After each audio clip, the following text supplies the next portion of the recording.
Hey everybody, this is Rachel Cholst, and you're listening to Dive Bar Music Club. Welcome to the Dive Bar Music Club podcast, where the guest hosts drop in and out, but the opinions are always passionate and the playlists loud. It's like Cheers if everyone at the bar had a strong take on 90s alt-rock, or a suspicious number of burned CDs.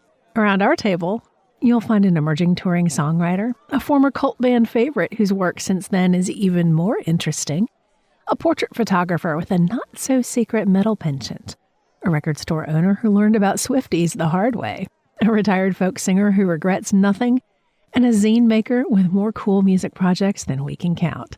We're all just here to share what we're currently obsessed with and maybe convince someone that yes, that weird Icelandic synth folk band is worth a listen. Okay, that last one's probably me, Sloane Spencer. It's Dive Bar Music Club. Low-key, high taste. Happy hour for music nerds. Rachel Cholst, I am so excited to have you be part of Dive Bar Music Club. What are you up to in the world of music these days? Hey Sloan, thank you so much for having me. I'm really excited to just nerd out with all my Twitterati / Blue Sky Adi people now. You can find me editing Rainbow Rodeo, the only queer country site / zine. And you'll also find my work in No Depression. I have a monthly column there, as well as the Nashville scene and Good Country from time to time. I'm so excited to have you be part of this. I have learned so much about music that I otherwise would not have known. And for me, the barrier was the country part of it. I'm not really a country music fan, and you've really opened my ears to some fantastic work over the years. So I'm really excited to learn more about what you're listening to these days with Dive Bar Music Club.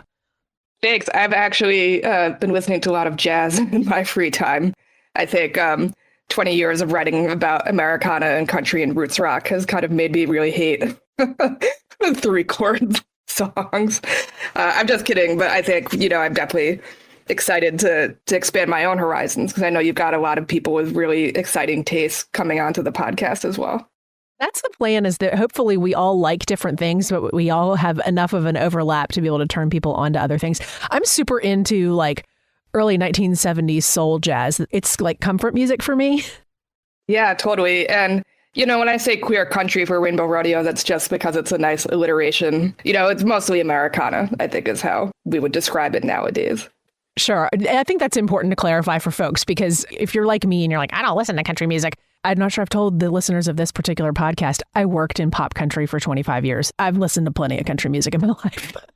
Yeah, for pop country, I don't really listen to it as much in my free time either, but it is interesting to see like the sort of 90s sounds come back into fashion. Ooh, for better or worse. Agreed there. Yeah. I think we'll probably end up chatting about that at some point in an upcoming podcast, because that's come up in a couple of these different little bio conversations.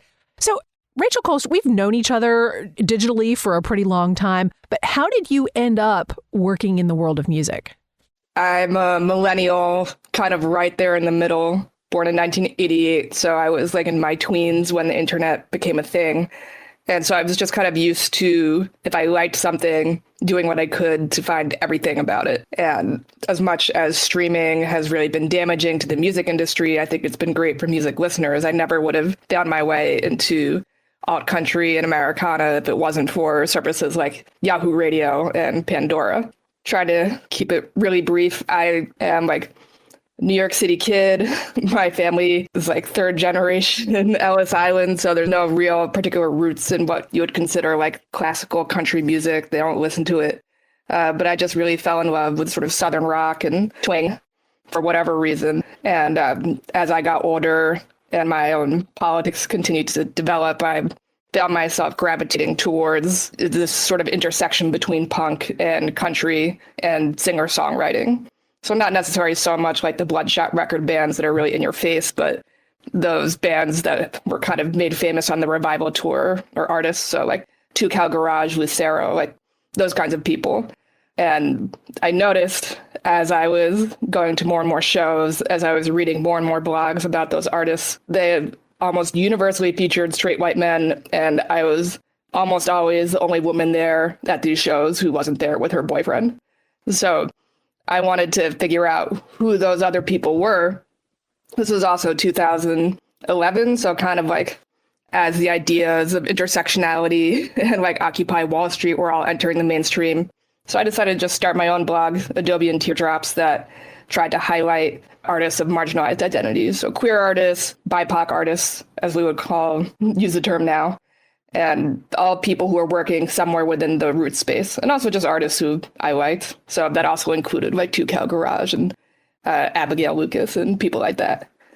And this is where I first discovered your work, and I kind of gravitated into this field, or this sort of genre is not exactly the right word. It's sort of community in around 2009. So similar era with what I was doing back then, for me to kind of get away from that world of pop country that I had worked in for so long professionally. Yeah, I think maybe this could be for another episode, but I wrote about the Lilith Fair documentary that came out recently. And as I was watching the documentary, I realized, like, how could I not be a country music fan growing up in the 90s? Like, all those Lilith Fair artists were using sort of folk and country modes in their music. And then, of course, we had the great 90s country that crossed over into mainstream pop as well. So I was listening to country music without listening to country music. It was just there. Excited to kind of tease that out there for our listeners. So you've always got a lot of different projects going on regarding and related to music. Where would you like people to find you or your work? The easiest place to see my non-Rainbow Rodeo work would be my Instagram account, Adobe and Teardrops. If I have an article in another publication like No Depression or Good Country, I'll write about it there. I'm also sort of slowly wading back into non-Rainbow Rodeo music blogging. I'll just sort of, if I hear an album I like, I'll just dash off a little review about it there. But for the most part, my focus is Rainbow Rodeo. So that's Rainbow Rodeo Mag. Instagram, Blue Sky, Threads, Mastodon, which I'm still a champion of, even as its viability seems to be fading into the distance. You're the person that got me to open an account in Mastodon, and I still don't understand it. Fantastic. We could do a whole episode on that, too. There's some really interesting music projects going on there that I'm reading about myself.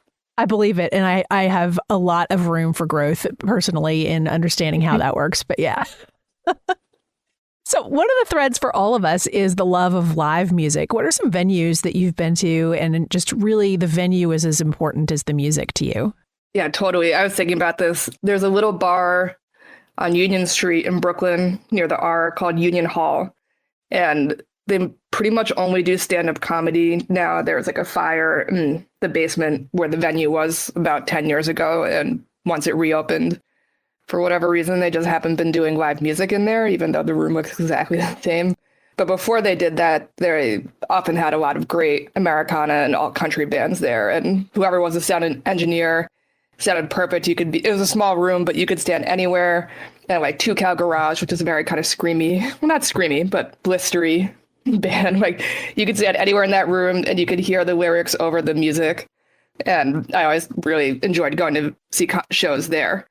But also I would have to shout out Branded Saloon, also in Brooklyn, because that's where the Queer Country monthly shows took place. Those were hosted by Karen Pittleman of Karen and the Sorrows. And that kind of helped me feel like I wasn't alone in appreciating this music while also being someone who wasn't like a cishet white person from the South.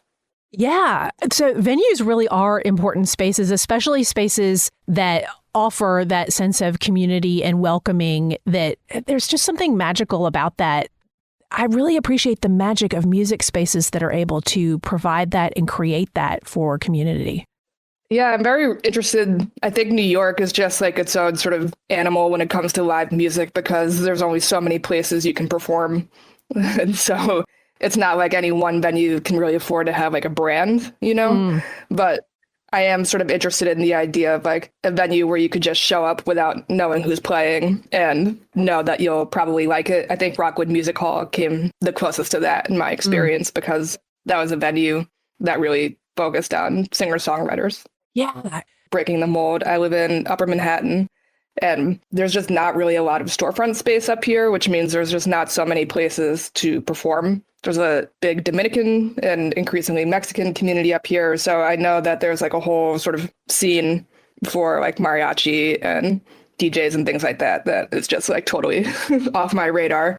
But in terms of like rock or singer-songwriter and jazz, not too many places up here. So one of the things I would like to explore is figuring out how to have more of a folk/root scene in Upper Manhattan, because a lot of musicians do live up here, and the neighborhood is increasingly becoming more affordable than the places in Brooklyn that young people have been gravitating towards.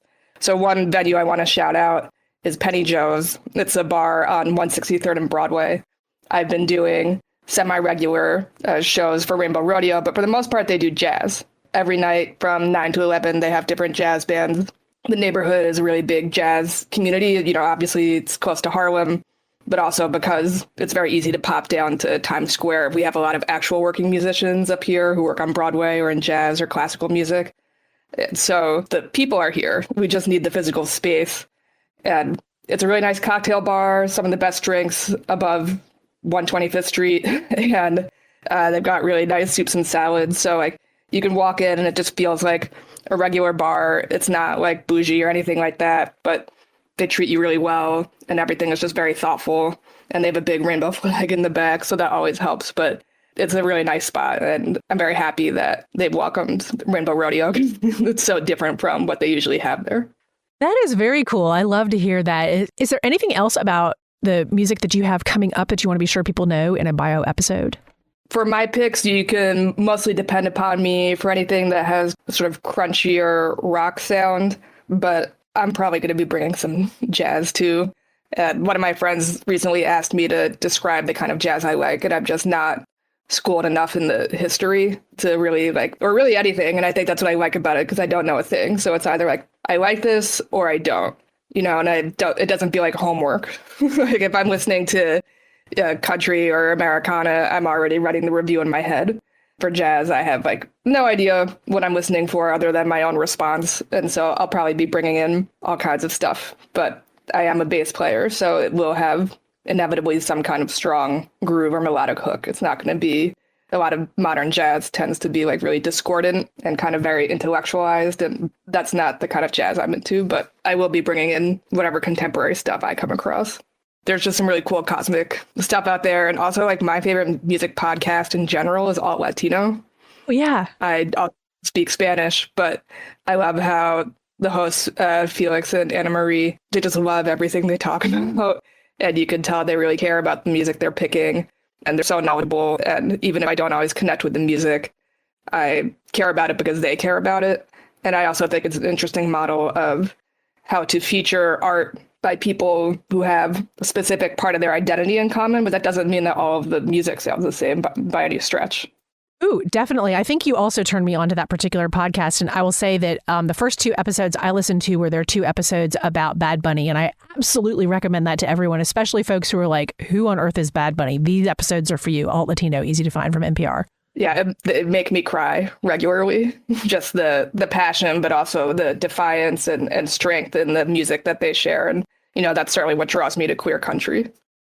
Definitely, definitely. Well, Rachel Cholst, I'm so excited to have you be part of the regulars. That's our recurring, rotating crew of folks who are going to be part of Dive Bar Music Club. Thanks so much. And, you know, as you said, this is a collection of a lot of the same pen pals we've had for a long time. Excited to get a chance to actually like talk with people. It's going to be really fun. Super excited about it. That's the last call at Dive Bar Music Club. If you like the hang, follow the show, leave a review, and tell your algorithm, gosh darn it, we're worth it. Better yet, share your favorite episode with a friend who actually stayed for the whole set. See y'all next time for the low-key, high-taste happy hour for music nerds. Hey, y'all. Thanks for sliding in the booth with us here at Dive Bar Music Club. I'm Sloane Spencer, a former radio host and the creator of a ton of different podcasts over the years, including another brand new one that is completely different. It's the Gen X Sleep podcast, Sleep with Rockstars. Subscribe today at sleepwithrockstars.com or your favorite podcast app.